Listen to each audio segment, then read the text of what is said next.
नमस्कार दोस्तों, आपके अपने YouTube चैनल स्टडी विद राज में आप सभी का स्वागत है। दोस्तों, आज का वीडियो आप लोगों के लिए बहुत ही महत्वपूर्ण होने वाला है, क्योंकि आज के वीडियो में मैं आप लोगों को प्रीवियस ईयर 2016 का सेट फर्स्ट हल करवाने वाला हूं। तो इसके लिए मेरे वीडियो को एंड तक देखिए, और यदि वीडियो पसंद आए तो वीडियो को लाइक करें, और ये चैनल पर नए हैं तो चैनल को सब्सक्राइब करें। तो चलिए आज का वीडियो शुरू करते हैं। देखिए, ज़्यादा देर ना करते हुए तुरंत जो है क्वेश्चन शुरू करते हैं, क्योंकि वीडियो लंबा हो जाता है, इसमें काफ़ी ज़्यादा क्वेश्चन रहते हैं तो वीडियो लंबा हो जाता है। इसलिए आप लोग थोड़ा फास्ट काम करना। और देखिए, मैं पहले ही आप लोगों को बता दे रहा हूं कि जो ये क्वेश्चन है आप लोग सिर्फ ध्यानपूर्वक सुनिए, और जो है मैं बाद में आप लोगों को टेलीग्राम पर इसका जो पीडीएफ है वो दे दूंगा। तो जो स्टूडेंट हमारे जो है टेलीग्राम से नहीं जुड़े हुए हैं तो टेलीग्राम से जुड़ जाएं, और इसका पीडीएफ मैं वहां पर दे दूंगा। तो यहाँ पर चुपचाप आप लोगों को सिर्फ सुनना है, यानी कि ध्यानपूर्वक देखना है कि सवाल कैसे लगेंगे। बाकी आप लोगों को कुछ नोट नहीं करना है। मैं जो है पीडीएफ इसका जब सेंड कर दूंगा तो वहां से आप लोग पीडीएफ डाउनलोड करके फिर बाद में आप सवाल नोट कर सकते हैं। देखिए, यहाँ पर मेरा व्हाट्सएप नंबर भी दिया हुआ है, तो मैथ में किसी को कोई भी प्रॉब्लम हो तो यहाँ पर देखिए इस व्हाट्सएप नंबर पर संपर्क कर सकते हैं, और यहाँ से आप लोगों को पूरी हेल्प की जाएगी। फिर यहाँ पर देखिए क्वेश्चन देखते हैं पहला, कि संख्याओं 10, 65 एवं 91 का लघुत्तम समापवर्त है। ये पहला क्वेश्चन है, और जानते ही हो आप लोग जो है पहले जो है क्वेश्चन एक शुरुआत होता है बहुविकल्पीय क्वेश्चन से। यहाँ पर लिखा भी है, देखिए, वस्तुनिष्ठ प्रश्न। तो ये बहुविकल्पीय क्वेश्चन है। यहाँ मैं आप लोगों को चारों विकल्प नहीं बताऊंगा, यहाँ पर सिर्फ आप लोगों को क्वेश्चन हल करवा दूंगा और उसका आंसर बता दूंगा। तो जैसे आप लोगों को आंसर पता हो जाएगा तो आप सही विकल्प तो अपने आप छांट ही लोगे। और आपको परीक्षा में कैसे करना है ये यहाँ पर जान लीजिए। देखिए, आपको यहाँ पर जैसे हम लिखे हैं ऐसे ही जो है क्वेश्चन को पूरा उतारना है। जो बहुविकल्पीय क्वेश्चन है उसमें जो है क्वेश्चन को उतारना अनिवार्य रहता है। उसके बाद फिर यहाँ जो ऑप्शन सही हो वो ऑप्शन नंबर डालिए, और उसके बाद फिर उसका ऑप्शन जो है लिख करके और उस पर सही का निशान लगा दीजिए। यानी कि चारों ऑप्शन लिखने की जरूरत नहीं है, लेकिन ये क्वेश्चन लिखना अनिवार्य है। ये नहीं कि सिर्फ आप ऑप्शन लिख करके और उस पर टिक मार दिए तो जो है ये गड़बड़ माना जाता है। तो इसलिए यहाँ पर आप लोगों को क्वेश्चन जरूर उतारना है, यानी कि जो वस्तुनिष्ठ प्रश्न होते हैं उनमें आप लोगों को क्वेश्चन जरूर उतारना है, और उसके बाद फिर उसका सही आंसर लिख करके टिक कर देना है। ये इतना काम करना है, और आप हल करके वहां पर भले ही ना दिखाएं। कहने का मतलब ये चीज है, इसका जो सॉल्व है वो आप रफ पेज पर कर सकते हैं। यहाँ पर जो है क्वेश्चन में दिखाने की जरूरत नहीं है।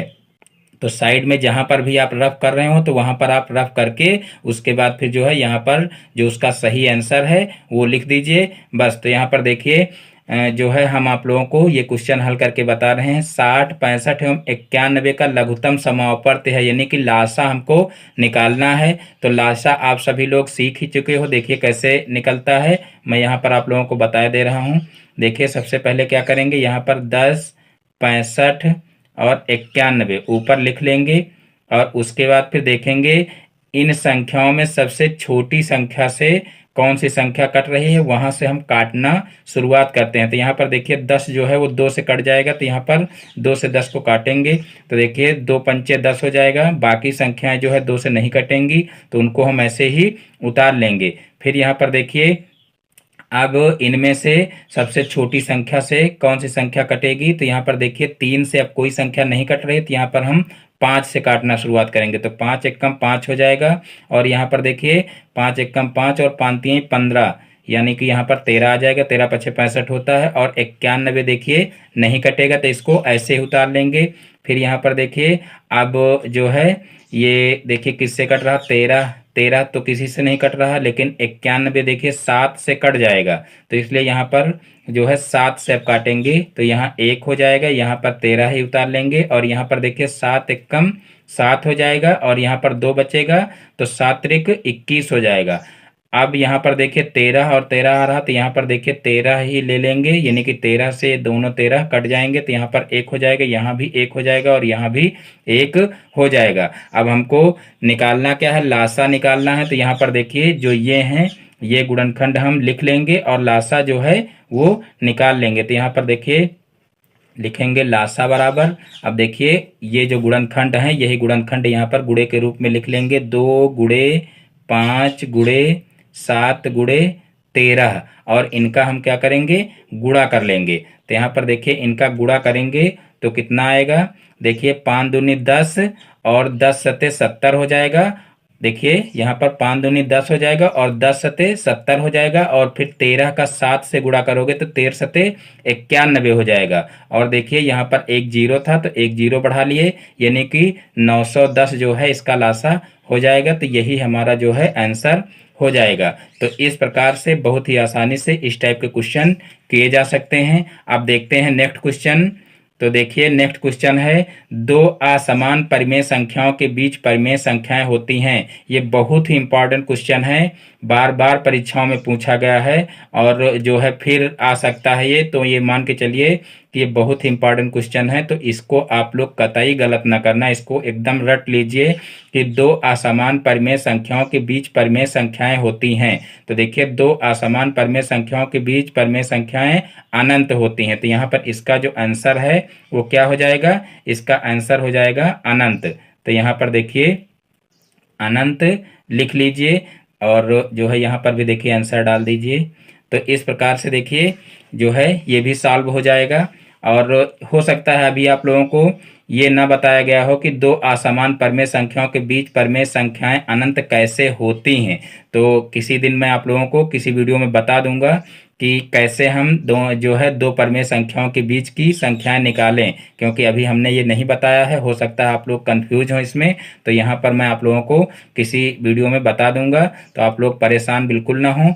और जो है फिर अब नेक्स्ट क्वेश्चन देखते हैं। तो देखिए नेक्स्ट क्वेश्चन है, देखिए 3+2 गुणे 7 का मान होगा। तो देखिए ऐसे तो आप अगर इस तरीके से करोगे तो 3 2 5 और 5 सत्ते 35 इसका मान हो जाएगा।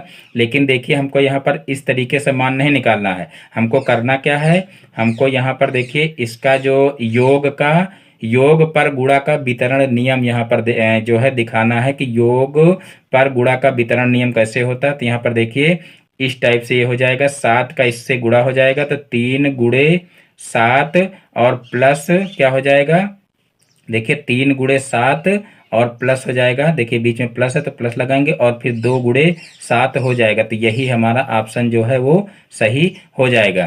तो इस प्रकार से यहाँ पर अनंत वाला ऑप्शन सही हो जाएगा, और यहाँ पर क्या हो जाएगा, 3 गुणे 7 प्लस 2 गुणे 7, ये ऑप्शन जो होगा वो सही हो जाएगा। फिर देखिए नेक्स्ट क्वेश्चन है, एक्स प्लस देखिए x-7 और x+9 का गुणनफल है। तो देखिए ये भी बहुत ही आसान क्वेश्चन है, इसको देखिए कैसे करेंगे।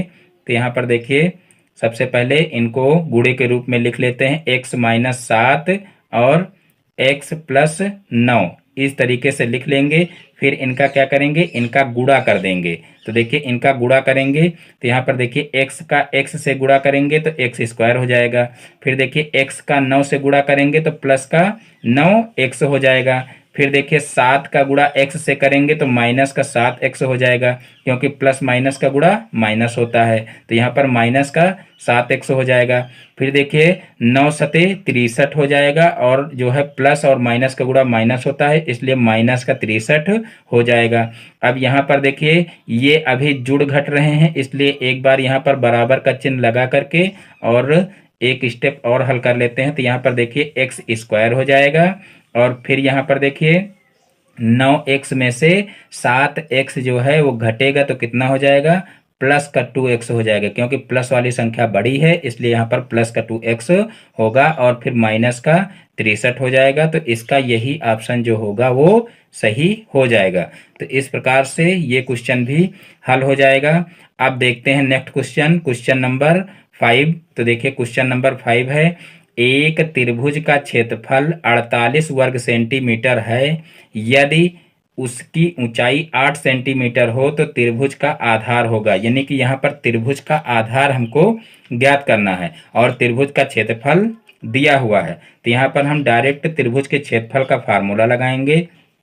तो देखिए त्रिभुज के क्षेत्रफल का फार्मूला क्या होता है, त्रिभुज का क्षेत्रफल बराबर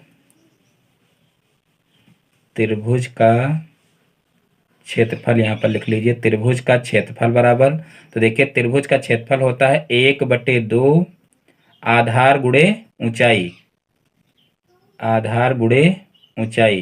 तो इस प्रकार से ये होता है फार्मूला। और फिर यहाँ से देखिए, यहाँ पर देखिए 1/2 होता है, 3 नहीं होता है, लिख लीजिए 1/2। यहाँ पर 1/2 गुणे आधार गुणे ऊंचाई होता है। अब यहाँ पर देखिए 1/2 लिखेंगे और फिर आधार देखिए हमको निकालना है, तो आधार को आधार ही रखेंगे और फिर क्या करेंगे, ऊंचाई कितनी दी हुई है, ऊंचाई देखिए 8 दी हुई है, तो यहाँ पर 8 लिख लेंगे। और त्रिभुज का क्षेत्रफल दिया हुआ है 48, तो यहाँ पर 48 लिख लेंगे। अब देखिए आधार को एक तरफ रखेंगे, बाकी संख्याओं को एक तरफ कर लेंगे।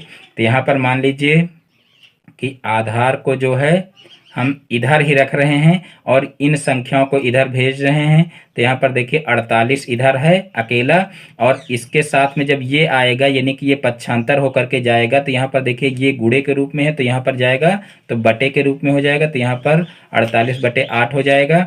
और ये देखिए ये बटे के रूप में है, तो ये जाएगा उधर तो गुणे के रूप में हो जाएगा, यानी कि गुणे 2 हो जाएगा। उसके बाद फिर देखिए अब क्या करेंगे, आधार बराबर लिखेंगे और यहाँ पर देखिए 8×48 हो जाएगा।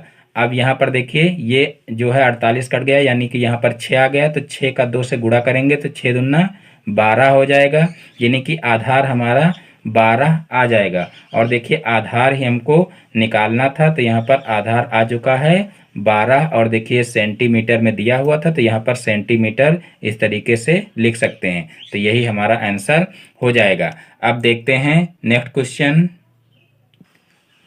फिर देखिए नेक्स्ट क्वेश्चन है क्वेश्चन नंबर 6।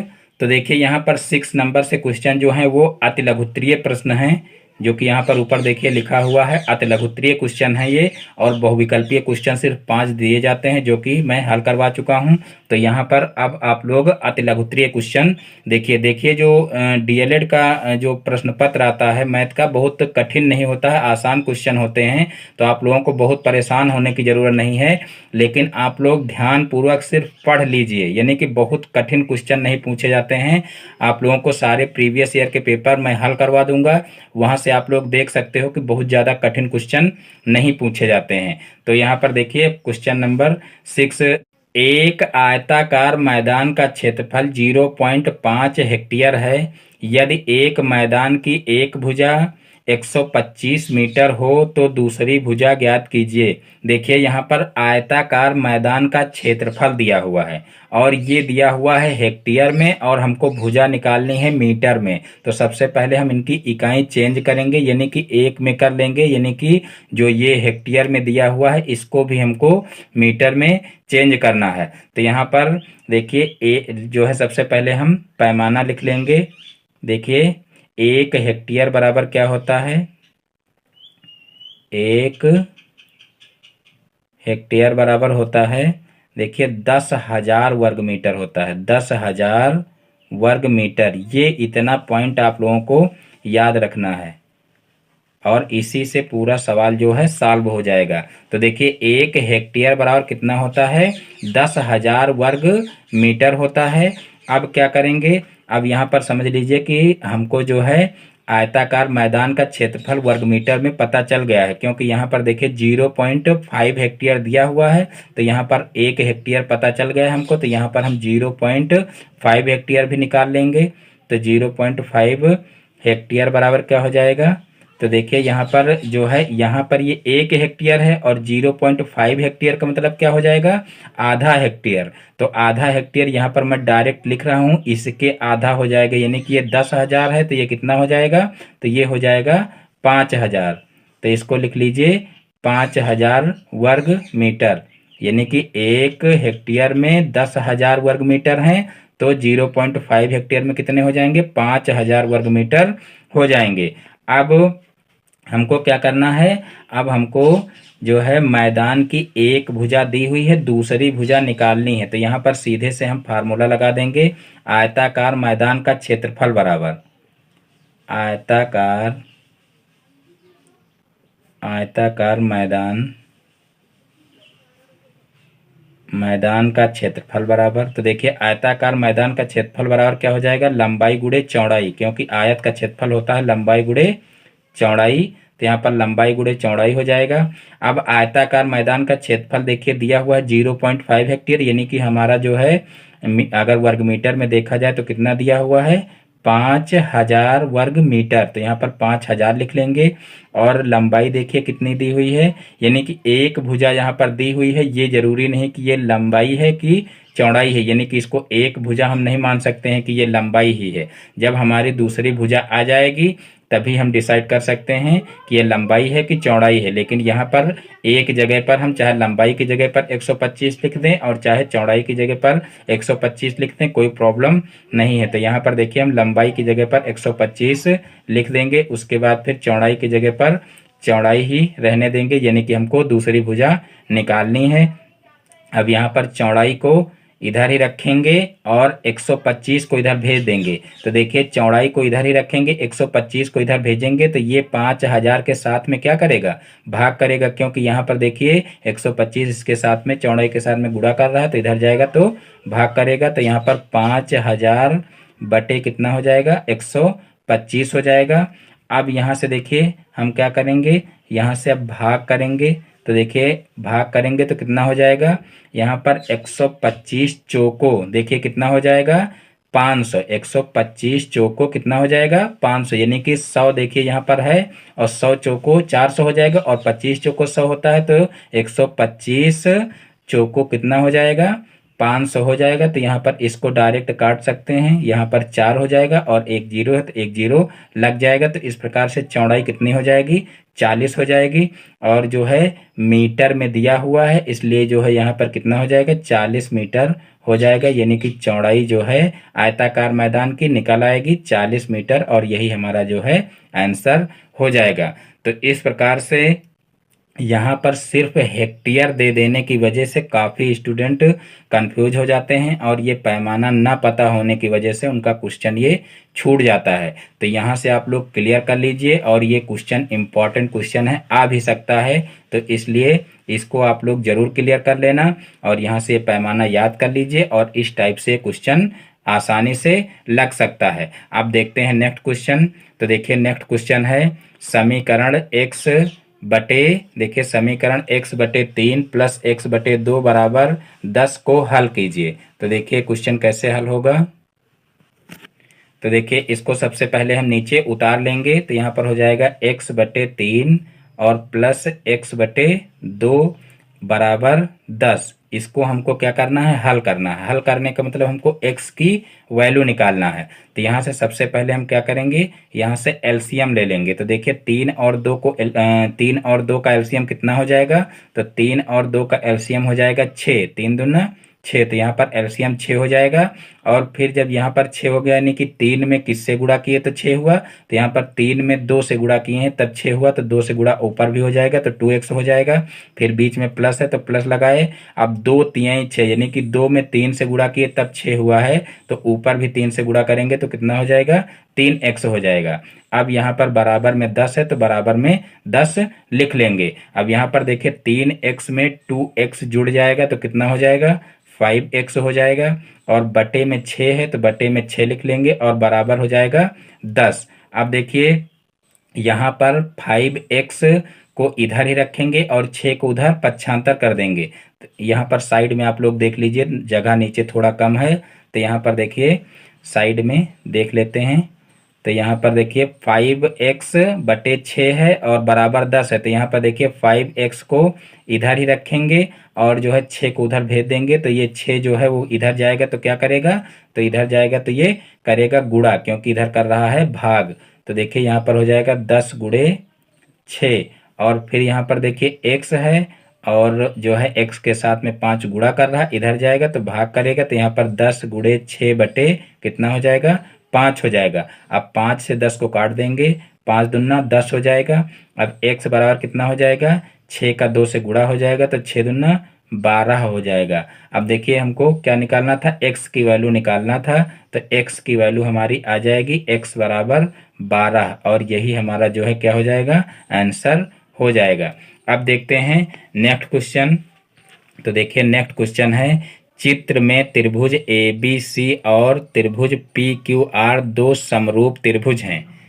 चित्र में त्रिभुज ए बी सी और त्रिभुज पी क्यू आर दो समरूप त्रिभुज हैं। यदि बी सी बराबर 2 सेंटीमीटर, ए बी बराबर 3 सेंटीमीटर और क्यू आर बराबर 3 सेंटीमीटर हो तो भुजा पी क्यू की माप ज्ञात कीजिए। तो देखिए यहाँ पर कहा गया है कि दोनों त्रिभुज जो हैं, यानी कि त्रिभुज ए बी सी और त्रिभुज पी क्यू आर दोनों समरूप त्रिभुज हैं।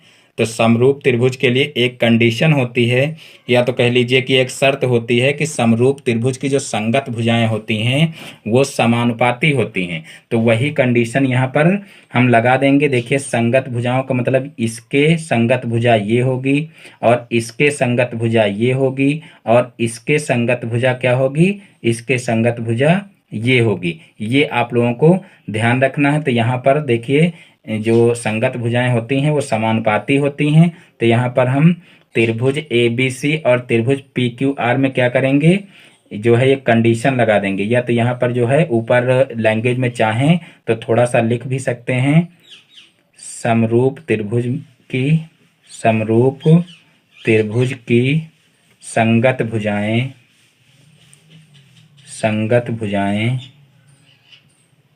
एक दूसरे के समानुपाती होती हैं। समरूप त्रिभुज की संगत भुजाएं एक दूसरे के समानुपाती होती हैं, समानुपाती होती हैं। तो देखिए यहाँ पर समानुपाती हो जाएंगी। तो यहाँ पर हम देखिए क्या लिखेंगे, पी, देखिए बी सी, यहाँ पर बी सी भुजा जो ये है बी सी बटे क्यू आर कर दें। देखिए संगत भुजाएं क्या हो जाएंगी, बी सी बटे क्यू आर। देखिए यहाँ पर हमको पी क्यू निकालना है, तो हमको ये ध्यान रखना है कि पी क्यू को जरूर इसमें शामिल करना है, तभी जो है हमारी भुजाएं आ सकती हैं। और ये ध्यान रखना है कि जिन भुजाओं की माप दी हुई है उनको जरूर शामिल करना है। तो यहाँ पर देखिए ये दोनों भुजाएं दी हुई हैं तो इनको हम जरूर शामिल करेंगे। तो यहाँ पर देखिए क्या हो जाएगा, B C upon Q R, यहाँ पर लगाएंगे बराबर, समानुपाती होते बराबर लगाएंगे। तो उसके बाद लिखेंगे फिर ए बी और इसके संगत भुजा ये होगी तो A B upon P Q हो जाएगा, ए बी अपान क्या हो जाएगा, पी क्यू हो जाएगा। और उसके बाद फिर देखिए अब इनका हम मान रख देंगे। तो देखिए इनका जब मान रखेंगे यहाँ पर बी सी बराबर 2 सेंटीमीटर और क्यू आर बराबर कितना है 3 सेंटीमीटर, और फिर बराबर ए बी बराबर कितना दिया हुआ है, ए बी बराबर दिया हुआ 3 सेंटीमीटर, और जो है पी क्यू हमारा दिया नहीं तो पी क्यू की जगह पर पी क्यू ही रहने देंगे। अब देखिए क्या करेंगे, अब यहाँ पर इसका जो है क्रॉस मल्टीप्लाई कर लेंगे। तो जब क्रॉस मल्टीप्लाई करेंगे तो क्या हो जाएगा, 2 PQ बराबर हो जाएगा 3 त्रिका 9, और फिर PQ बराबर हो जाएगा 9/2, क्योंकि यहाँ पर 2 गुणा कर रहा है, इधर जाएगा तो भाग करेगा तो PQ/2 हो जाएगा। और फिर यहाँ पर PQ बराबर, यहाँ पर देखिए 9 का आधा करोगे तो कितना हो जाएगा, 4.5 हो जाएगा, यानी कि 4.5 लिख लेंगे। अब देखिए सेंटीमीटर में भुजाएं दी हुई थी तो यहाँ पर सेंटीमीटर लिख सकते हैं, और यही हमारा क्या हो जाएगा, आंसर हो जाएगा। यानी कि हमको पी क्यू ज्ञात करना था और पी क्यू यहाँ पर हमारा पता चल जाएगा। अब देखते हैं नेक्स्ट क्वेश्चन। तो देखिए अब नेक्स्ट क्वेश्चन देखते हैं, क्वेश्चन नंबर 9, टैली चिन्ह लगाकर निम्नांकित संख्याओं की बारंबारता सारणी बनाइए। टैली चिन्ह लगाकर निम्नांकित संख्याओं की बारंबारता सारणी बनाइए। देखिए आज थोड़ा फास्ट मैं पढ़ा रहा हूं क्योंकि वीडियो ज़्यादा लंबा हो जाता है, मैं पहले ही बता चुका हूं। तो इसलिए आप लोग लगातार ध्यान देते रहना, यानी कि चैट वैट थोड़ा कम करना, क्योंकि थोड़ा फास्ट पढ़ा रहे हैं तो ध्यान देने की जरूरत है, अन्यथा आप लोगों की समझ में नहीं आएगा। तो यहाँ पर देखिए टैली चिन्ह लगाकर निम्नांकित संख्याओं की बारंबारता सारणी बनाइए। तो यहाँ पर देखिए ये आंकड़े दिए हुए हैं और ये अव्यवस्थित आंकड़े कहे जाते हैं, क्योंकि ऐसे ही अव्यवस्थित रूप में दे दिए जाते हैं। तो सबसे पहले इनको हम व्यवस्थित करेंगे, यानी कि इनको, ये जो संख्याएं दी हुई हैं इन संख्याओं को हम आरोही क्रम में लिखेंगे। तो यहाँ पर जो है क्या करेंगे, सबसे पहले लिख लेंगे संख्याओं को आरोही क्रम में रखने पर, संख्याओं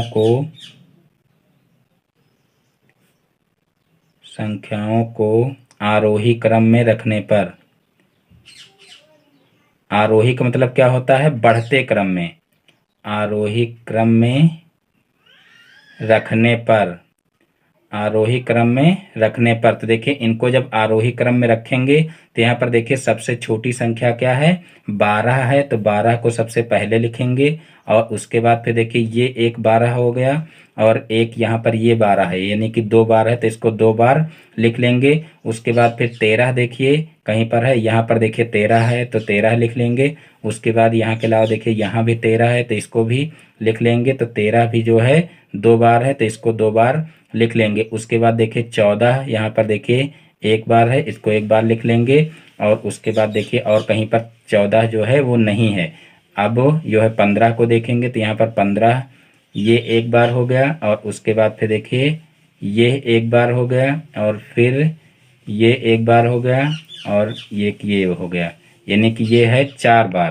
15 जो है कितनी बार है, तो ये है 4 बार। और फिर देखिए 16 कितनी बार है, 16 ये हो गया एक बार, फिर 2 और 3 3 बार है, तो 16 को जो है 3 बार लिख लेंगे। और 16 के बाद अब कोई संख्याएं नहीं हैं, तो यहाँ पर देखिए कुल मिलाकर के 10 और 20 के बीच में ही संख्याएं हैं, तो इनको क्या करेंगे, 2 वर्ग अंतराल में बांट लेंगे, यानी कि यहाँ पर जो है 10 और 15 के बीच में कर लेंगे संख्याएं पहले वर्ग अंतराल में, और दूसरे वर्ग अंतराल में क्या कर लेंगे, 15 और 20 के बीच की संख्याएं। तो देखिए यहाँ पर 10 और 15 के बीच की संख्याएं क्या होंगी, देखिए इसी वर्ग अंतराल में 15 वाली संख्या भी शामिल कर लेंगे। तो यहाँ पर देखिए बारंबारता में क्या लिखा जाता है कि 10 और 15 के बीच में कितनी संख्याएं आ रही हैं और कितनी बार आ रही ये लिखा जाता है। तो यहाँ पर देखिए 10 और 15 के बीच में कितनी संख्याएं आ रही हैं और कितनी बार आ रही ये भी साथ में काउंट करना है।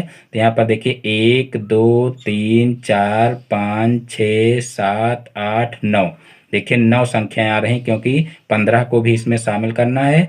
तो यहाँ पर देखिए संख्याएं तो यहाँ पर देखिए 3 ही आ रही, 1 2 3 4 संख्याएं आ रही, लेकिन जो है जितनी बार आ रही वो यहाँ पर लिखना है, तो ये आ रही हैं 9 बार। तो यहाँ पर 9 लिख लेंगे बारंबारता में। उसके बाद 15 और 20 के बीच में, तो देखिए 15 और 20 के बीच में सिर्फ 16 आ रहा है, यानी कि 15 तो इसी में शामिल हो गया, तो सिर्फ इसमें 16 आ रहा है, लेकिन कितनी बार आ रहा है, 3 बार। तो यहाँ पर बारंबारता में 3 लिख लेंगे। अब बात करते हैं टैली चिन्ह की। तो देखिए टैली चिन्ह कैसे बनाते हैं, तो यहाँ पर देखिए बारंबारता 9 है, यानी कि 9 को हमको टैली चिन्ह में प्रदर्शित करना है।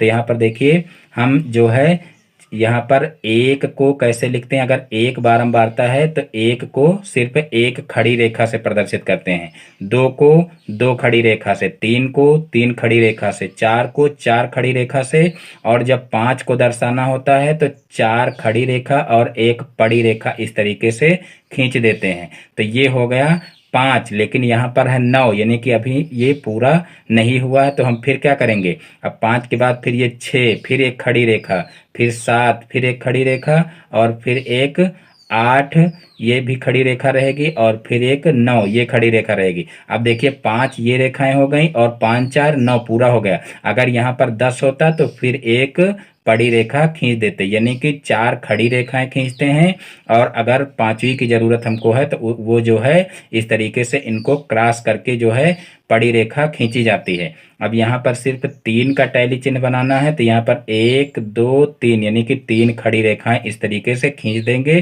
तो ये हो जाएगा टैली चिन्ह। तो इस प्रकार से ये क्वेश्चन भी बहुत ही आसानी से हो जाएगा। तो देखिए अब नेक्स्ट क्वेश्चन देखते हैं। तो देखिए नेक्स्ट क्वेश्चन है, सबसे छोटी पूर्ण संख्या लिखिए, सबसे छोटी पूर्ण संख्या लिखिए। तो देखिए आप लोगों को जो है प्राकृतिक संख्या, पूर्ण संख्या, पूर्णांक बहुत ही अच्छे से पढ़ाया गया है। तो जो लोग अभी तक जो है ना जानते हो क्लियर, तो इस पर कई वीडियो हम बना चुके हैं, तो आप लोग वहां से क्लियर कर लीजिए कि जो है अभी कल के वीडियो में भी आप लोगों को यही जो है प्राकृतिक और पूर्ण संख्या, परमेय संख्या यही पढ़ाया गया है। तो आप लोग जो है वो वीडियो देख करके क्लियर कर लीजिए कि पूर्ण संख्याएं कहते किसे हैं। तो देखिए यहाँ पर एक बात मैं आप लोगों को बताए भी दे रहा हूँ कि जो है पूर्ण संख्याएं क्या होती हैं। देखिए जो है प्राकृतिक संख्याओं में जब जीरो को शामिल कर लिया जाता है तो वह पूर्ण संख्याएं कहलाती हैं। प्राकृतिक संख्याओं में जब जीरो को शामिल कर लिया जाता है तो वह पूर्ण संख्याएं कहलाती हैं। लेकिन उससे पहले अब आप लोगों को प्राकृतिक संख्या जानना जरूरी है। तो देखिए, ऐसी संख्याएं जो गिनने में प्रयुक्त होती हैं वह प्राकृतिक संख्याएं कहलाती हैं। तो यहाँ पर देखिए, जो गिनने में प्रयुक्त होती हैं वो 1 से लेकर के अनंत तक होती हैं, तो वो प्राकृतिक संख्या हो गई। और 0 से लेकर के अनंत तक संख्याएं जो होती हैं वो पूर्ण संख्याएं होती हैं। तो यहाँ पर अगर देखा जाए तो सबसे छोटी पूर्ण संख्या क्या हो जाएगी? तो सबसे छोटी पूर्ण संख्या हो जाएगी 0। तो यहाँ पर 0 ही जो है हमारा आंसर हो जाएगा। तो अब आगे देखते हैं नेक्स्ट क्वेश्चन। तो देखिए, नेक्स्ट क्वेश्चन है, निम्नलिखित में समीकरण तथा सर्वसमीका छांटकर उत्तर पुस्तिका में लिखिए। बहुत ही आसान क्वेश्चन है, लेकिन अगर आप लोग पढ़ोगे नहीं तब यही क्वेश्चन आप लोगों के लिए कठिन भी हो जाएगा। यानी कि आप लोगों को सर्वसमीका और समीकरण छांट करके लिखना है। तो सबसे पहले आपको पता होना चाहिए कि सर्वसमीका क्या होता है और समीकरण क्या होता है। तो देखिए, जो समीकरण होता है उसके दोनों पक्ष बराबर नहीं होते हैं। ये पॉइंट याद रखना। समीकरण क्या होता है? इसके दोनों पक्ष बराबर नहीं होते हैं। और जो सर्वसमीका होती है उसके दोनों पक्ष बराबर होते हैं। ये इतना आप लोगों को ध्यान रखना है। तो यहाँ पर देखिए, एक ये समीकरण या सर्वसमीका कुछ भी दिया हुआ है, यहाँ पर देखिए देखने में बराबर नहीं लग रहा है हमको, लेकिन यहाँ पर जो है गुणे के रूप में दिया हुआ है, तो इसको हम सॉल्व करके देखेंगे। तो यहाँ पर देखिए, सॉल्व करेंगे, इसका अंदर गुणा करेंगे तो कितना हो जाएगा? 2x हो जाएगा। और फिर 2 का 2 में गुणा करेंगे, 2 का 1 में गुणा करेंगे तो कितना हो जाएगा? 2 हो जाएगा। और फिर यहाँ पर देखिए, इधर से ये संख्या उतार लेंगे तो 2x + 2 हो जाएगा। अब यहाँ पर देखिए, LHS बराबर क्या है? RHS, दोनों बराबर हैं, तो ये क्या हो जाएगा? ये हो जाएगा सर्वसमीका। सर्वसमीका।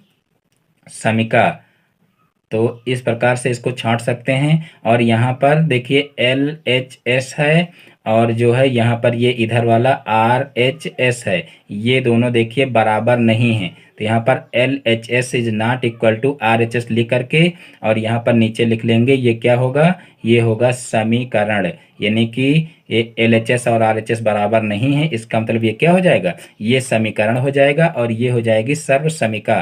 तो इस प्रकार से छांट करके हम आसानी से लिख सकते हैं। देखिए, कुछ अगर सॉल्व करने के लिए दिया हो तो ये आप लोगों को ध्यान रखना है कि गुणा भाग करके जो है कहीं ऐसा तो नहीं कि LHS RHS बराबर हो रहे हैं। तो ये आप लोगों को विशेष रूप से ध्यान देना है। और बाकी आप लोगों को सिर्फ इतना देखना है कि LHS और RHS बराबर होने चाहिए। और जब बराबर हो तो सर्वसमीका होगी, और बराबर अगर ना आए तो क्या होगा? समीकरण होगा। ये ध्यान रखना है। अब देखते हैं नेक्स्ट क्वेश्चन। तो देखिए, नेक्स्ट क्वेश्चन है, चित्र में रेखा AX कोण CAB और कोण BDC को समद्विभाजित करती है। उन 3 तथ्यों को लिखिए जो यह सिद्ध करें कि त्रिभुज ABD सर्वांगसम त्रिभुज ACD। देखिए, यहाँ पर सर्वांगसम हमको सिद्ध करना है। बहुत ही इंपॉर्टेंट क्वेश्चन है, आप लोगों को पढ़ाया भी गया है। तो पुनः एक बार क्वेश्चन को पढ़ लेते हैं कि चित्र में रेखा AX, तो देखिए ये रेखा AX है।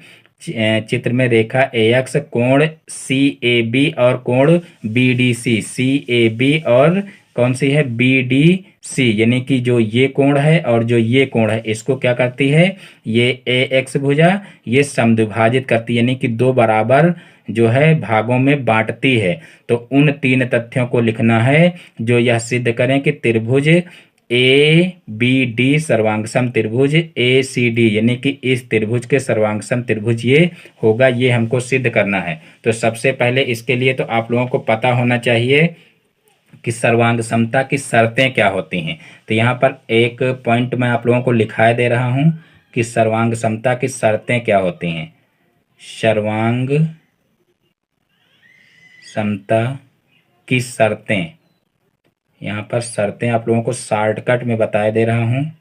शर्तें, तो देखिए, सर्वांग समता की शर्तें होती हैं।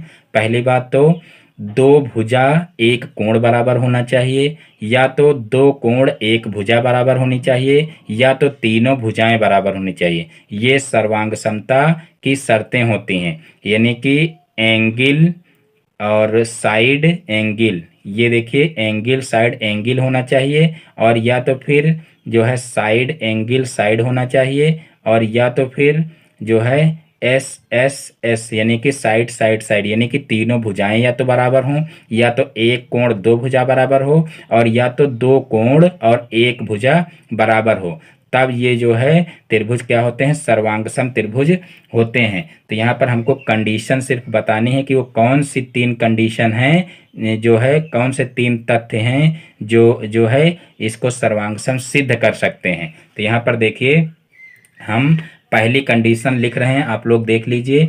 यहाँ पर पहली कंडीशन हो जाएगी, जो ये रेखा है यानी कि एडी, एडी रेखा जो है ये जो है इन दोनों कोणों को कहा गया है कि समद्विभाजित कर रही है। यहाँ पर ऊपर देखिए क्वेश्चन में लिखा हुआ है, जब ये समद्विभाजित कर रही है तो जाहिर सी बात ये कोण जो है इस कोण के बराबर होगा और ये कोण इस कोण के बराबर होगा।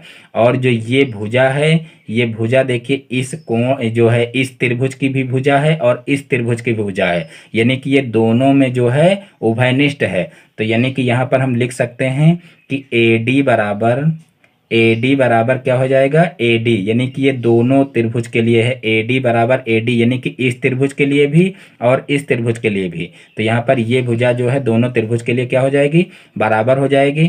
उसके बाद फिर दूसरी शर्त क्या लिख सकते हैं, दूसरी कंडीशन क्या लिख सकते हैं, तो यहाँ पर देखिए कोण, ये जो कोण है इसके बराबर होगा। तो यहाँ पर लिख सकते हैं कोण CAB, देखिए CAD, यहाँ पर CA, देखिए CAD कोण, यहाँ पर देखिए CAD, यानी कि जो ये कोण है इसके बराबर कोण ये होगा। तो यहाँ पर बराबर कोण लिख लेंगे DAB, कोण DAB। और फिर देखिए तीसरी जो वो है कंडीशन, वो क्या लिख लेंगे, तो देखिए तीसरी कंडीशन है कोण CDA, कोण CDA बराबर होगा कोण किसके, ADB के, कोण ADB के। अब देखिए यहाँ पर जो है दो भुजाएं बराबर, तीनों भुजाएं बराबर हो गई, यानी कि यहाँ पर कौन सी कंडीशन लागू हो रही, यहाँ पर ये कंडीशन जो है वो बराबर हो रही, यानी कि नहीं, ये कंडीशन नहीं लागू हो रही। देखिए यहाँ पर जो है ये एक भुजा सिर्फ बराबर है और ये जो है दो कोण बराबर हो रहे हैं, तो यहाँ पर जो है ये वाली कंडीशन लागू हो रही है। एंगल साइड एंगल, यानी कि एक भुजा बराबर है और दो कोण बराबर हैं। तो यहाँ पर हम लिख सकते हैं कि कोण, कोण भुजा कोण, यानी कि कोण भुजा कोण, ये कंडीशन जो है यहाँ पर लागू हो रही है, इसलिए त्रिभुज क्या होंगे, अतः ये त्रिभुज सर्वांगसम त्रिभुज होंगे, ये त्रिभुज सर्वांगसम त्रिभुज होंगे। यहाँ पर इस तरीके से लिख सकते हैं और यही हमारा क्या हो जाएगा, आंसर हो जाएगा, यही कह लीजिए हमको सिद्ध करना था। तो अब देखिए नेक्स्ट क्वेश्चन देखते हैं, क्वेश्चन नंबर 13। यदि x माइनस 1/x बराबर 3/2 तो x² प्लस 1/x² का मान ज्ञात कीजिए। देखिए बहुत ही आसान क्वेश्चन है और यही क्वेश्चन जो है कल किसी स्टूडेंट ने हमसे जो है व्हाट्सएप पर जो है पूछा भी था, तो हमने उसको हल करके भेज दिया था और यही क्वेश्चन देख लीजिए यहाँ पर पेपर में आ भी गया है। तो बहुत ही आसान क्वेश्चन है, यहाँ पर इसको आप लोग समझ लीजिए। अब नाम तो नहीं याद है कि किसने पूछा था, लेकिन कल किसी ने जो है व्हाट्सएप पर ये फ़ोटो खींच करके जो है सेंड किया था, तो हमने जो है इसको हल करके उसका फोटो उसके पास भेजे थे। तो यहाँ पर देखिए आप लोग समझ लीजिए कि इसको कैसे करना है। तो यहाँ पर सबसे पहले जो ये लिखा है इसको जो है उतार लेंगे नीचे, x माइनस 1/x बराबर 3/2 और फिर नीचे लिख देंगे दोनों पक्षों का वर्ग करने पर, दोनों पक्षों का वर्ग करने पर। देखिए दोनों पक्षों का वर्ग कर देंगे तो यहाँ पर देखिए जब वर्ग करेंगे तो हो जाएगा x माइनस 1/x का होल स्क्वायर और बराबर हो जाएगा 3/2 का होल स्क्वायर। तो यहाँ से देखिए क्या हो जाएगा, यहाँ से हो जाएगा a माइनस बी का होल स्क्वायर का फार्मूला खोल देंगे तो हो जाएगा x² प्लस 1/x² और फिर हो जाएगा, देखिए फिर यहाँ से क्या हो जाएगा, यहाँ से हो जाएगा माइनस, क्योंकि देखिए a² plus b² minus 2ab होता है, तो माइनस हो जाएगा 2 इंटू एक्स और इंटू 1/x और बराबर यहाँ पर हो जाएगा देखिए 3 त्रिका 9 और 2 दूना 4, यहाँ पर देखिए बटे में 2 है तो 2 दूना 4 हो जाएगा। और फिर यहाँ पर देखिए एक्स स्क्वायर और प्लस 1/x² हो जाएगा। और यहाँ से देखिए एक्स एक्स कैंसिल हो जाएगा, तो यहाँ से देखिए क्या हो जाएगा 9/4। और देखिए यहाँ पर माइनस का 2 बचा है, उधर जाएगा तो प्लस का 2 हो जाएगा। अब यहाँ पर देखिए साइड में इसको देख लेते हैं, तो यहाँ पर देखिए साइड में यही चीज़ें यहाँ पर उतार लेते हैं, तो यहाँ पर देखिए हो जाएगा x² और जो है यहाँ से देखिए इस तरीके से कर लीजिए। तो यहाँ पर देखिए x² और फिर जो है प्लस 1/x² हो जाएगा। और फिर बराबर यहाँ पर देखिए एलसीएम ले लेंगे, तो एलसीएम लेंगे तो क्या हो जाएगा 9 + 8 हो जाएगा और बटे में 4 हो जाएगा। अब यहाँ से देखिए x² प्लस 1/x² हो जाएगा और बराबर यहाँ पर देखिए 9 और 8 कितना हो जाएगा 17 हो जाएगा और बटे में 4 हो जाएगा, यानी कि 17/4 हमारा आंसर आ जाएगा। तो इस प्रकार से बहुत ही आसानी से ये क्वेश्चन हल हो जाएगा। अब देखते हैं नेक्स्ट क्वेश्चन। तो देखिए नेक्स्ट क्वेश्चन क्या है, देखिए x - 2y plus 3y - x minus 3x - 2y को सरल कीजिए।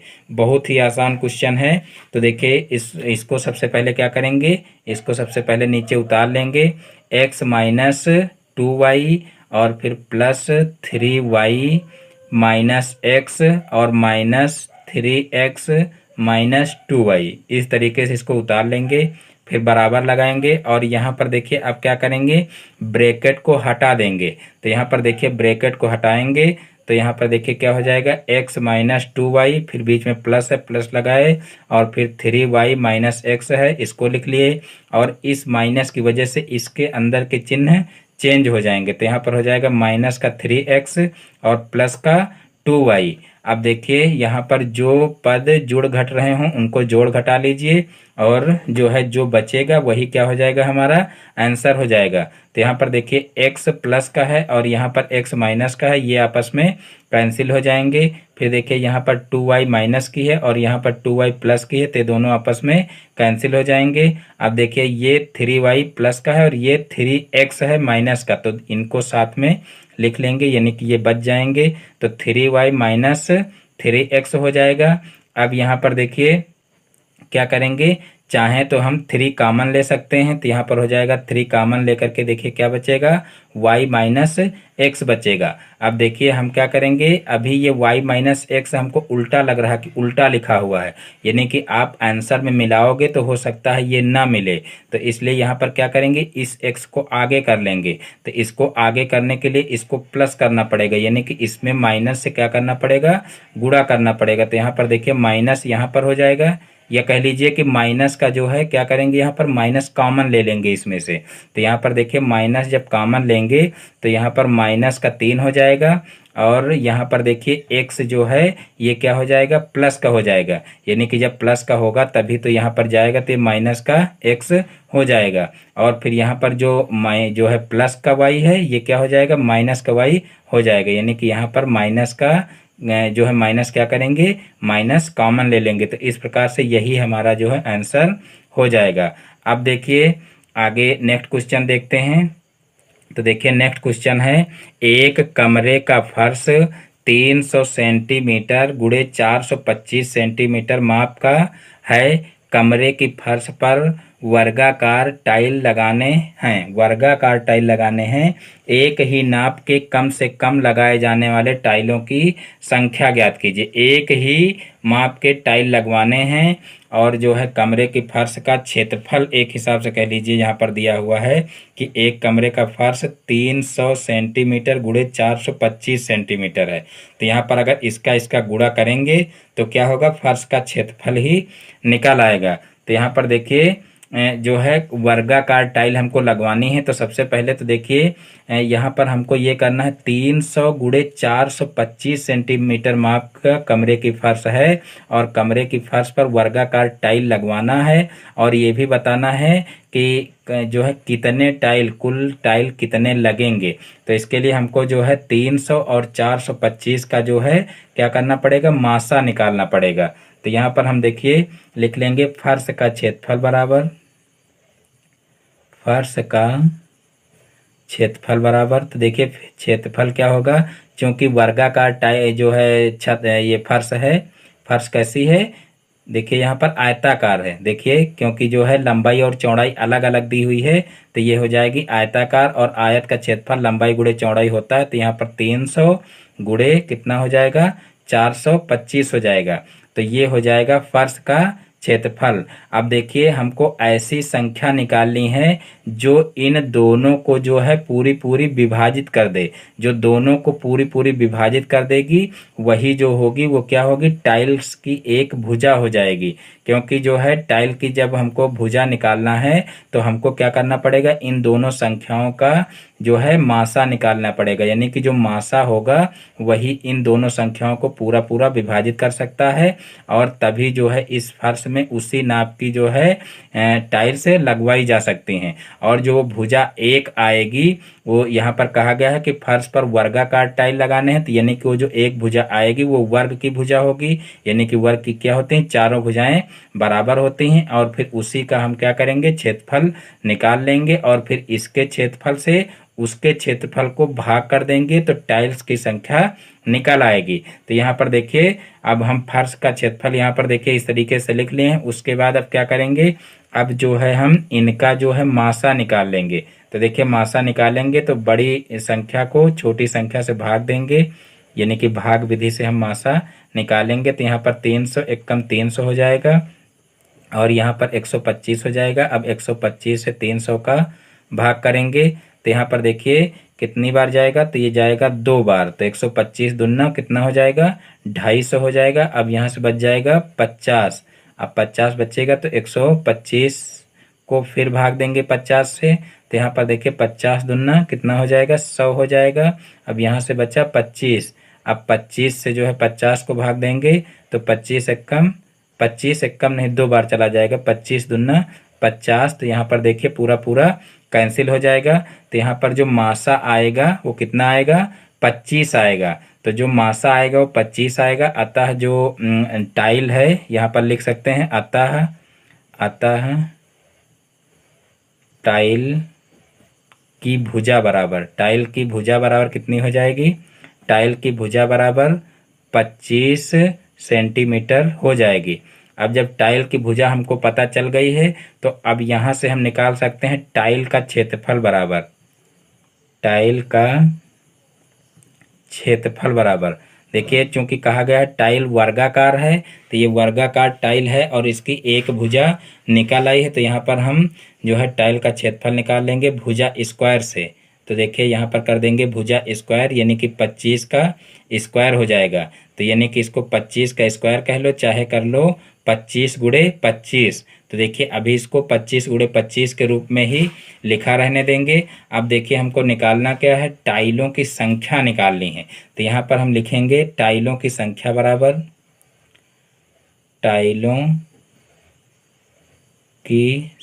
बराबर, तो देखिए टाइलों की संख्या निकालना है तो सबसे पहले क्या करेंगे, फर्श का क्षेत्रफल बराबर लिखेंगे, फर्श का क्षेत्रफल बटे क्या हो जाएगा, टाइल का क्षेत्रफल, यानी कि एक टाइल का जो क्षेत्रफल होगा उससे अगर फर्श के क्षेत्रफल को भाग दे देंगे तो इस फर्श में कितनी टाइल लगेंगी ये निकल आएगा। तो यहाँ पर नीचे लिख लेंगे टाइल का क्षेत्रफल। तो यहाँ पर देखिए फर्श का क्षेत्रफल कितना है, तो फर्श का क्षेत्रफल है 425 गुणे 300, और बटे में हो जाएगा देखिए जो टाइल का क्षेत्रफल है वो कितना है 25 गुणे 25, यहाँ पर देखिए 25 गुणे 25 हो जाएगा। अब क्या करेंगे, अब यहाँ पर देखिए भाग कर देंगे, यानी कि 25 से इसको काट देंगे। तो यहाँ पर देखिए 25 एकम 25 हो जाएगा, और यहाँ पर देखिए 25 एकम 25 हो गया। अब यहाँ पर बचा 5, यहाँ पर देखिए 25 एकम 25 हो गया, 30 में से 25 को घटाएंगे तो 5 बचा, और 5 और 0 आगे 50 हो जाएगा। तो यहाँ पर देखिए जो है कितनी बार जाएगा, तो ये जाएगा 25 सते, देखिए कितनी बार जाएगा, देखिए कितनी बार जाएगा 25। देखिए यहाँ पर पुनः एक बार देख लीजिए 25 एकम 25 हो गया, यहाँ पर बचा 5, तो यहाँ पर देखिए 0 उतारेंगे तो 50 हो जाएगा। तो यहाँ 25 दुना 50, यानी कि जो है 12 से ये कैंसिल हो जाएगा पूरा। अब यहाँ पर देखिए इधर काट लेंगे तो यहाँ पर हो जाएगा देखिए 25, एक बार जाएगा 25 एक कम 25, और फिर कितना बचेगा, तो यहाँ पर देखिए बचेगा 25, 5 30 और 10 40, यानी कि बचेगा 17, और 17 बचेगा, और उसके बाद फिर जो है 17 के बगल में जब 5 लिखेंगे तो कितना हो जाएगा, 175 हो जाएगा। अब 25 चौको 100 होता है और 25 सत्ते 175 होता है, तो यहाँ पर देखिए 25 सत्ते 175 हो जाएगा, यानी कि ऊपर अब क्या बचा, 17 गुणे 12 बचा, और बटे में कुछ नहीं बचा, तो यहाँ पर 17 गुणे 12 कर लेंगे, तो 17 गुणे 12 कितना हो जाएगा, तो यहाँ पर देखिए 12 सत्ते 84, 84 का 4 हो जाएगा, और 12 एकम 12, और 12 और 8 कितना हो जाएगा, 12 8 20 हो जाएगा, यानी कि 204 जो है हमारा आंसर आ जाएगा। तो इस प्रकार से जो है 204 टाइल्स जो है इस फर्श में लगेंगी, तो यही हमारा जो है आंसर हो जाएगा। तो देखिए ये क्वेश्चन जो है थोड़ा टफ है, लेकिन आप लोग अच्छे से समझ लीजिए, तो कुछ भी टफ नहीं है। एक बार पुनः इसको समझ लेते हैं।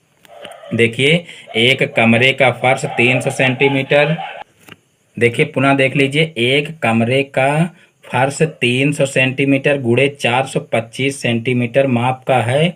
कमरे की फर्श पर वर्गाकार टाइल लगाने हैं, एक ही नाप के कम से कम लगाए जाने वाले टाइलों की संख्या ज्ञात कीजिए। तो देखिए ये कमरे की फर्श का समझ लीजिए क्षेत्रफल दिया हुआ है, यानी कि लंबाई गुणे चौड़ाई दी हुई है, तो ये समझ लीजिए कि क्या दिया हुआ है, क्षेत्रफल दिया हुआ है। तो यहाँ पर हमको क्या करना है, टाइल्स लगवाना है इतने क्षेत्रफल पर। तो हमको क्या करना है, देखिए हमको ऐसी संख्या चुनना है जो इन दोनों संख्याओं को पूरा पूरा विभाजित कर दे, यानी कि उसी माप की जो है टाइल्स कमरे में लग सकती हैं। तो यहाँ पर हम क्या करेंगे, इनका दोनों का जो है मासा निकाल लेंगे। तो यहाँ पर मासा देखिए कितना निकल करके आया है, तो मासा देखिए निकला है 25, तो यानी कि भुजा की जो टाइल है, टाइल की भुजा की माप कितनी हो जाएगी, 25 हो जाएगी। अब टाइल्स का क्षेत्रफल निकाल लेंगे, तो देखिए टाइल वर्गाकार है, तो वर्ग का क्षेत्रफल होता है भुजा स्क्वायर, तो यहाँ पर भुजा स्क्वायर कर लिए, यानी कि 25 गुणे 25 हो गया। अब देखिए टाइलों की संख्या हमको निकालनी थी, तो टाइलों की संख्या का जो है संख्या बराबर क्या लिख लेंगे, फर्श का क्षेत्रफल बटे टाइल का क्षेत्रफल। तो यहाँ फर्श का क्षेत्रफल देखिए 425 गुणे 300 लिख लिए हैं, और जो है टाइल का क्षेत्रफल कितना हो जाएगा, तो 25 गुणे 25 हो जाएगा। अब 25 से इसको सरल कर लिए हैं, तो यहाँ पर देखिए कितना आ गया है, यहाँ पर 17 गुणे 12, यानी कि सरल करने के बाद 17 गुणे 12 हो गया है। अब यहाँ 17 और 12 का जब गुणा करेंगे तो 204 आ जाएगा। तो इस प्रकार से 204 टाइल्स हमारा आंसर आ जाएगा। अब देखते हैं नेक्स्ट क्वेश्चन।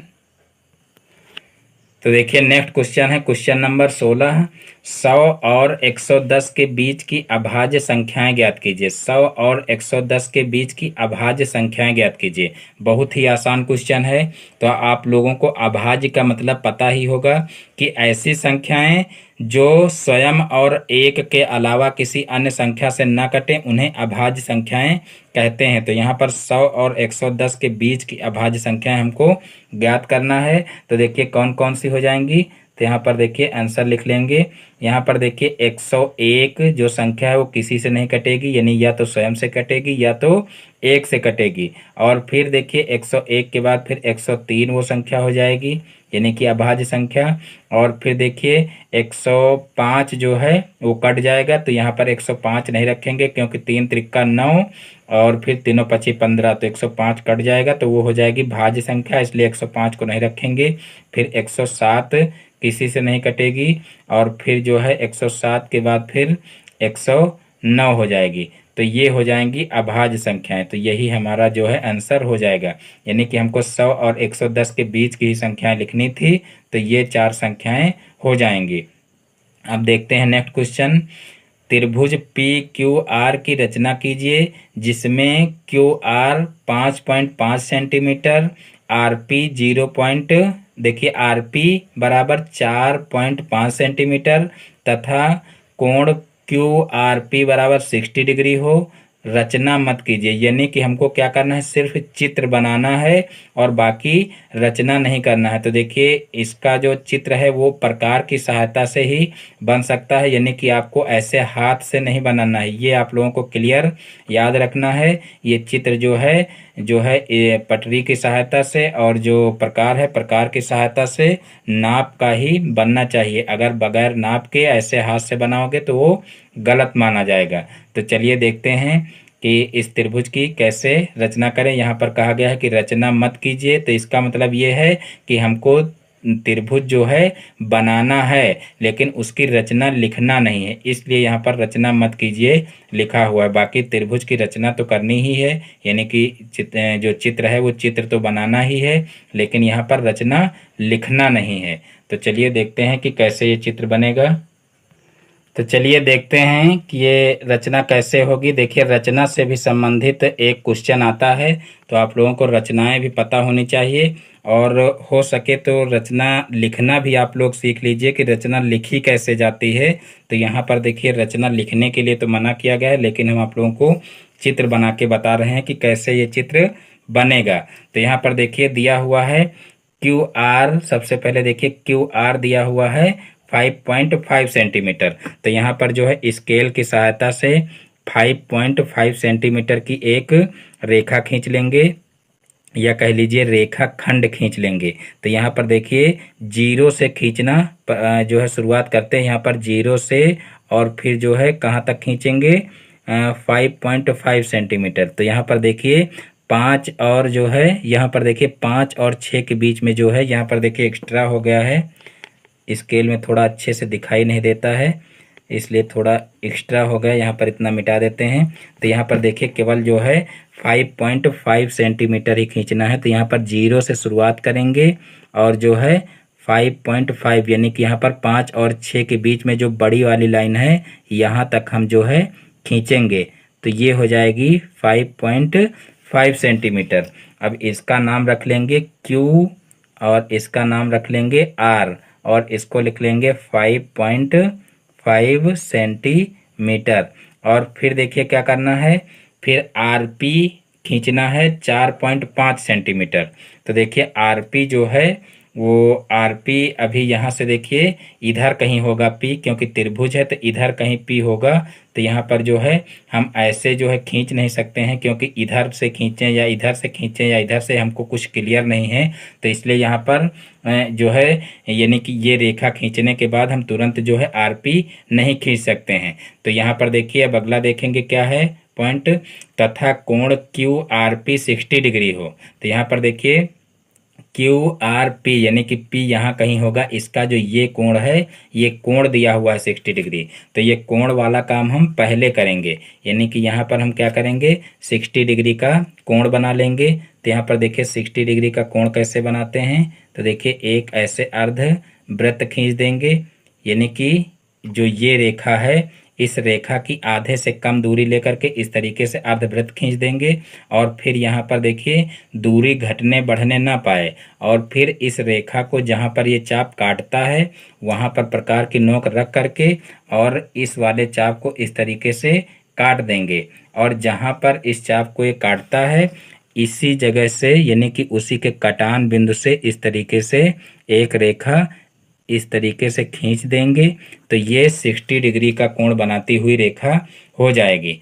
अब देखिए अभी हमको यहाँ पर देखिए ये तो पता हो गया कि ये कोण जो है ये कितने डिग्री का है 60 डिग्री का है, क्योंकि 60 डिग्री का कोण हम बनाए हैं। तो ये 60 डिग्री का कोण है, लेकिन अब ये नहीं पता है कि यहाँ पर जो है पी बिंदु कहाँ पर मिलेगा। तो इसके लिए हमको अब यहाँ पर आर पी बराबर 4.5 सेंटीमीटर लेना है। यानी कि हमको जब ये रेखा पता चल गई है कि ये रेखा है और 60 डिग्री का कोण बनाती हुई है, तो यहाँ पर देखिए आर पी यानी कि आर पी पी यहाँ कहीं होगा और उसकी माप दी हुई है 4.5 सेंटीमीटर।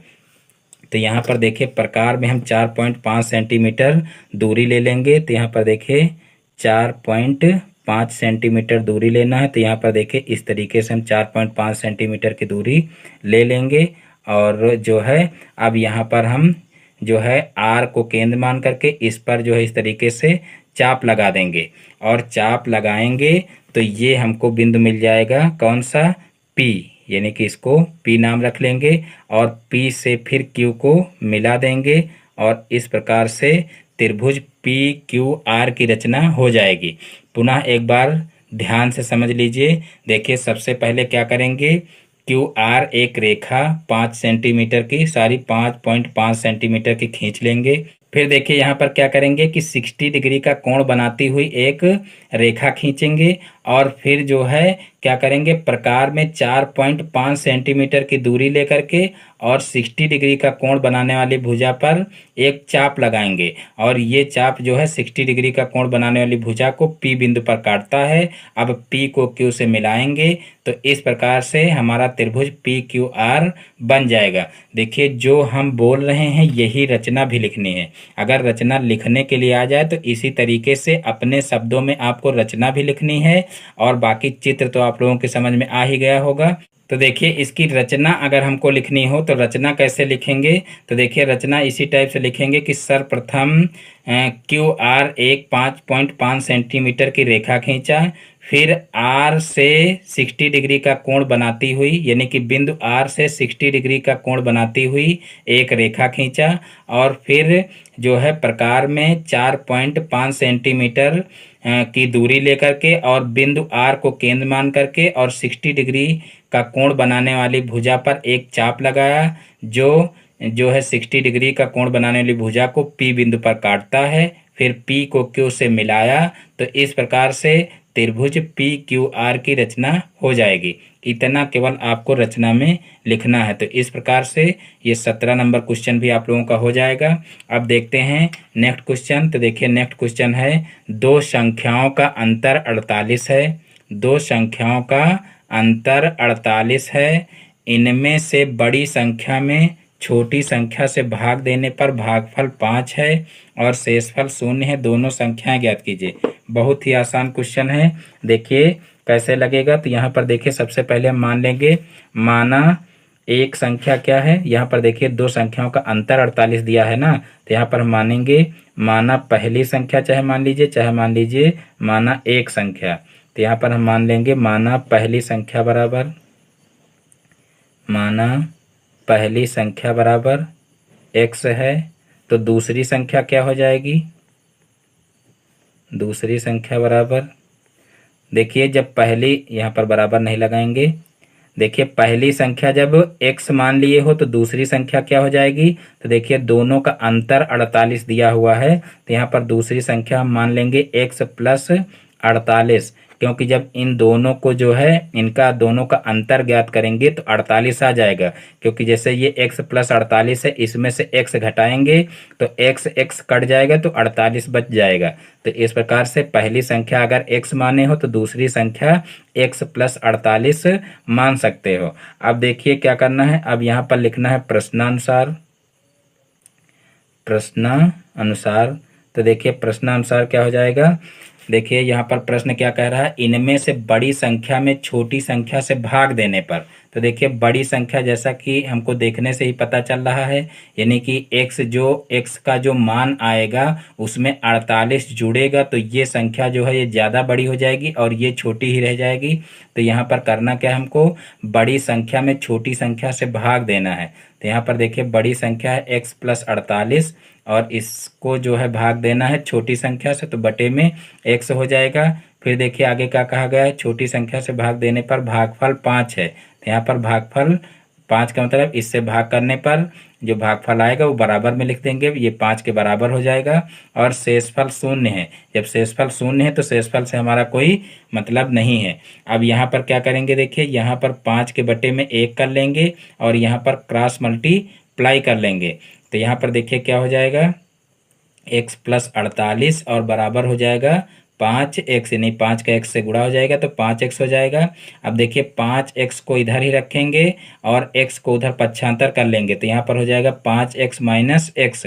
देखिए 5x को इधर ही रख रहे हैं, इस x को इधर पक्षांतर कर रहे हैं तो यहाँ पर क्या हो जाएगा 5 माइनस x हो जाएगा। और फिर यहाँ पर देखिए बराबर में इधर क्या बचेगा, 48 बचेगा। तो यहाँ पर बराबर में 48 लिख देंगे। अब 5x में से एक x घट जाएगा तो बचेगा 4x और बराबर में क्या हो जाएगा 48 हो जाएगा। और अब x बराबर जो है क्या करेंगे, यहाँ पर देखिए x के साथ में 4 जो है वो गुणा कर रहा, तो इधर जाएगा तो भाग करेगा, तो यहाँ पर 48/4 हो जाएगा।